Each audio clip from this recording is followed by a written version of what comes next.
Rousseau philosopher کا بچپن۔ Rousseau کا باپ گڑی ساز تھا۔ اسے اپنی بیوی سوزین سے بہت بڑی محبت تھی۔ اس سے پہلے ایک بیٹا پیدا ہو چکا تھا۔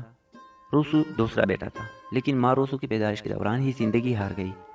روسو کے باپ آئزک نے اسے سوزین کی نشانی سمجھ کر، یعنی اپنی مری ہوئی بیوی کی نشانی سمجھ کر اسے وہ بہت پیار کرنے لگا اور روسو کو اپنی بہن کے حوالے کر دیا کہ وہ اس بچے کی پرورش کرے۔ یہ مظلوم بچہ اس نے اپنی ماں کو نہیں دیا۔ سوزین نے اسے میرے سپرد کی ہے، روسو کی باپ بھی اکثر کہا کرتا تھا۔ روسو کی ماں سوزین کو کتابیں پڑھنے کا بہت شوق تھا۔ باپ اکثر بچے کو وہ کتابیں دکھاتا کہ یہ تیری ماں کی بہت پیاری کتابیں ہے، اور پھر اس کم سن بچے کو وہ کتابیں پڑھ کر سناتا رہتا۔ روسو کا بچپن انہی کتابوں کو دیکھتے اور سنتے گزرا تھا۔ پپو بھی اسے پوپ میوزک سناتی رہتی، ساتھ انہیں کتابوں سے کہانیاں پڑھ کر سناتی۔ روسو 6 سال کا ہوا تو وہ کتابیں پڑھنا سیکھ گیا۔ روسو 8 سال کا تھا کہ اس کے باپ کا کسی افسر سے جھگڑا ہو گیا۔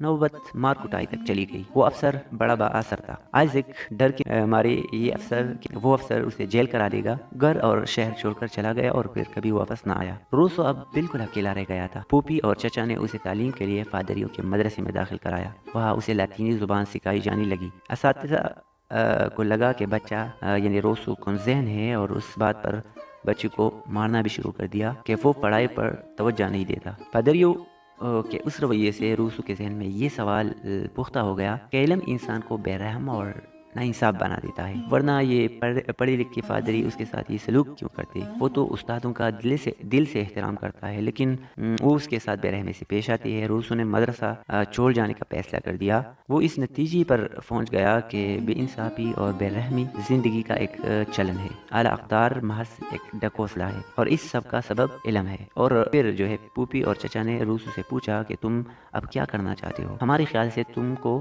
وکالت کی تعلیم وہ حاصل کرنا چاہیے، لیکن روسو نے کہا کہ میں پادری بننا چاہتا ہوں۔ تو انہوں نے پوچھا تم پادری کیوں بننا چاہتے ہو؟ اس نے کہا کہ ایک تو مجھے تبلیغ کرنا اچھا لگتا ہے، دوسری میں پادری بن کر جسے چاہوں سزا دے سکتا ہوں اور کوئی مجھ سے پوچھ بھی نہیں سکے گا۔ چچا نے کہا یہ کام تم وکیل بن کر بھی کر سکتے ہو۔ روسو نے کہا اچھا پھر میں وکیل بن جاتا ہوں۔ انہوں نے کام سیکھنے کے لیے روسو کو ایک وکیل کے پاس بھیج دیا۔ اسے روسو کو اس وکیل کی شکل اچھی نہ لگی۔ وکیل سارا دن اس سے فائلیں اور کتابیں شیلف سے لانے اور دوبارہ وہاں رکھنے کا کام کرتا رہتا۔ روسو اس کام سے اکتا گیا۔ اس نے غلط کتابیں نکالنا اور ان کو غلط جگہ پر رکھنا شروع کر دیا۔ اب وکیل ہر وقت روسو کو ڈھانٹتا رہتا۔ یہاں بھی پادریوں کے مدرسے والا منظر وہ شروع ہو گیا، اور پھر اسے وکیل کے دفتر سے نکال دیا گیا۔ اب گھر والوں نے اسے ایک نقاش کے پاس بھیج دیا۔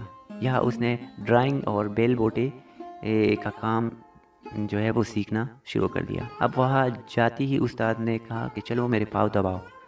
روسو کو لگا کہ دنیا میں ہر جگہ یہی ہو رہا ہے اور اسے بھی ایسا ہی کرنا پڑے گا، یعنی بے رحم اور بے انصاف بننا ہوگا۔ اس نے نقاش کو تنگ کرنے کی ٹانی۔ روسو اب جھوٹ بولنے لگا، غلط کام کرتا اور مکر جاتا۔ اب پیسوں کے لیے روسو نے اس ورکشاپ سے اوزار بھی چرا کر بازار میں بیچنے شروع کر دیے۔ کوئی پوچھتا تو وہ مکر جاتا۔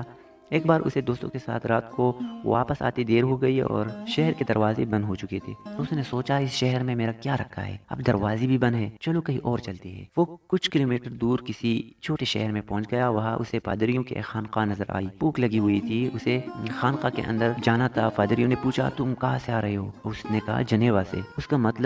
پادریوں نے کہا اس کا مطلب ہے تم ضرور پروٹسٹنٹ فرقے کے ہوگے، لیکن یہ خانقاہ تو کیتھولک مذہب کی ہے، کیا تم کیتھولک فرقے میں آؤ گے؟ بھوک اسے لگی ہوئی تھی، اس نے حامی بھر لی۔ اس نے کہا ویسے تو میں سچائی کی تلاش میں نکلا ہوا ہوں، چلو اب کیتھولک بنا دو۔ پادریوں نے پیٹ بھر کر کھانا دیا اور وائن بھی دی۔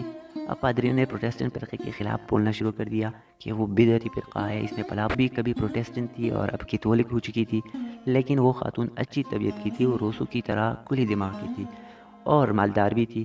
لیکن روسو کو جب پروٹسٹنٹ فرقے کی بدعتی رسوم کے بارے میں بتانا شروع کیا تو اسے اپنی پوپیاں یاد آنے لگی جو وہ رسوم ادا کیا کرتی تھی۔ کیا وہ بدعتی تھی اور جہنم میں جائے گی؟ وہ تو بڑے خشوع سے عبادت کیا کرتی تھی، کیا اس کی ماں بھی؟ روسو وہاں سے بھی بھاگ نکلا۔ اب وہ 18 سال کا ہو گیا تھا۔ اس کے پاس چند فرانک تھے۔ رات بسر کرنے کے لیے ایک سرائے میں چلا گیا، لیکن سرائے والوں نے کہا تم پروٹسٹنٹ ہو، یہاں سے جلد چلے جاؤ۔ روسو نے کہا کہ کیا میں انسان نہیں ہوں؟ انہوں نے کہا یہاں انسان وہ ہے جو کیتھولک ہے۔